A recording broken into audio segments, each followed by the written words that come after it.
Sir, Muthappa Rai ಅವರನ್ನ ತಾವು ಮೊದಲ ಬಾರಿ ನೋಡಿದ್ದು ಯಾವಾಗ? ನಿಮ್ಮ ಅವರ ಪರಿಚಯ ಹೇಗಾಯ್ತು ಸರ್?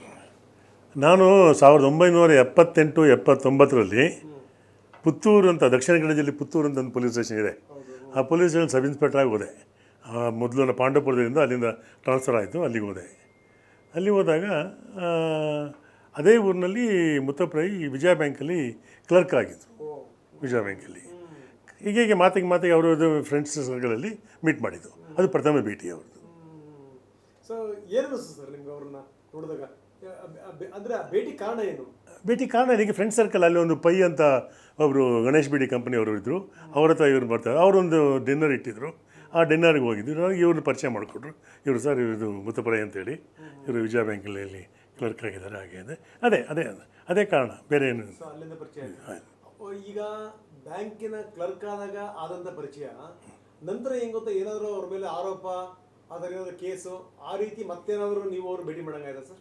ಇಲ್ಲ, ನಾವು ಪುತ್ತೂರಲ್ಲಿದ್ದ ಬಟ್ ಇರೋವರೆಗೆ 78ರಿಂದ 79 ತನಕ ಅಲ್ಲಿದ್ದೆ ನಾನು. ಈ ಒಂದು 2 ವರ್ಷದಲ್ಲಿ ಅವರ ವಿರುದ್ಧವಾಗಿ ಯಾವುದೇ ಒಂದು ಕಂಪ್ಲೇಂಟ್ ಇಲ್ಲ, ಕೇಳೂ ಪಡಲಿಲ್ಲ ನಾನು ಯಾವುದೇ ರೀತಿ. ಆ ರೀತಿ ನನ್ನ ಪೀರಿಯಡಲ್ಲಿ ಯಾವುದೇ ರೀತಿ ಇವರ ವಿರುದ್ಧವಾಗಿ ಯಾವುದೂ ನನಗೆ ಬರಲಿಲ್ಲ.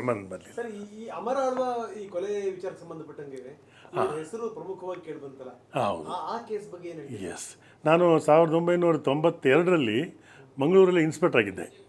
ಬಂದರ್ ಪೊಲೀಸ್ ಸ್ಟೇಷನ್ನಲ್ಲಿ ಇನ್ಸ್ಪೆಕ್ಟರ್ ಆಗಿದ್ದೆ. ಅಲ್ಲಿ ಇನ್ಸ್ಪೆಕ್ಟರ್ ಆಗಿದ್ದಾಗ ಒಂದು ಆಗಸ್ಟ್ 1992 ಇರ್ಬೋದು. ಆವಾಗ ಯಾರೋ ಶಾರ್ಪ್ ಶೂಟರ್ಸ್ ಬಂದುಬಿಟ್ಟಿದ್ದಾನೆ, ಅಮರ ಆಳ್ವನ್ನ ಫೈರ್ ಮಾಡಿದ್ದಾರೆ. ಈ has been taken to hospital ಅಂತ ಸುದ್ದಿ ಬಂತು. ನಾವು ಕೂಡಲೇ ಸಿಟಿ ಆಫೀಸರ್ಸ್ ನಾನು ಹೋದ್ವಿ. ಹಾಸ್ಪಿಟ್ಲಿಗೆ ಹೋದ್ವಿ. ಅಷ್ಟೊತ್ತಿಗೆ ಹಾಸ್ಪಿಟ್ಲಲ್ಲಿ ಅಮರ ಆಳ್ವ ತೀರ್ಕೊಂಡ್ಬಿಟ್ಟಿದ್ರು ಅವರು ಅಷ್ಟೊತ್ತಿಗೆ. ಸರಿ, ಆ ಕೇಸ್ನ ಆಗಿನ SP ಪೂಜಾರ್ ಅಂತ ಇದ್ದರು.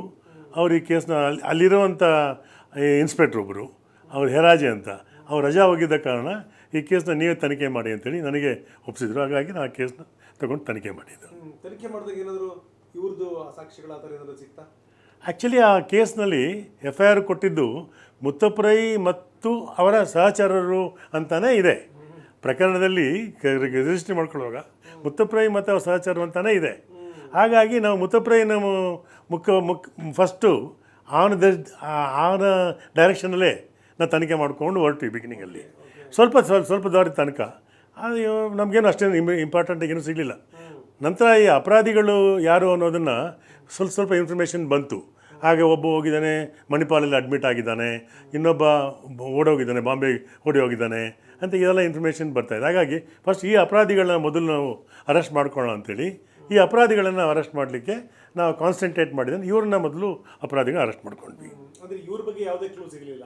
ಇವ್ರಿಗೆ ಕೇಳಿದ್ವಿ ನಾವು, ಇದು ಈ ಫೈರ್ ಮಾಡಲಿಕ್ಕೆ, ಅಮರ ಆಳ್ವನ್ನ ಕೊಡಲಿಕ್ಕೆ ಕಾರಣ ಏನು, ನಿಮಗೆ ಯಾರು ಇದೆ ವೆಪನ್ ಕೊಟ್ಟು ಸಪ್ಲೈ ಮಾಡಿದವರು, ಇವರೆಲ್ಲ ಯಾರು ನಿಮಗೆ ಅಂತ ಹೇಳುವಾಗ ಅದೆಲ್ಲ ದುಬೈಯಿಂದ ಬಂತು ಸರ್, ನಮಗೆ ದುಬೈನಲ್ಲಿ ಯಾರೋ ಒಬ್ರು ಇದ್ದಾರೆ, ಅವ್ರ ಮುಖಾಂತರ ಇದು ಬಂತು, ಹಾಗೆ ಹೇಗೆ ಅಂತ ಹೇಳಿದ್ರು.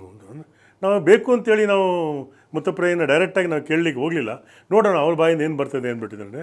ಎಷ್ಟೇ ಪ್ರಯತ್ನ ಮಾಡಿ ಕೇಳಿದ್ರು ಕೂಡ ಅವ್ರ ಬಾಯಿಂದಂತೂ ಮುತ್ತಪ್ಪ ರೈ ಹೆಸರು ಬರಲಿಲ್ಲ.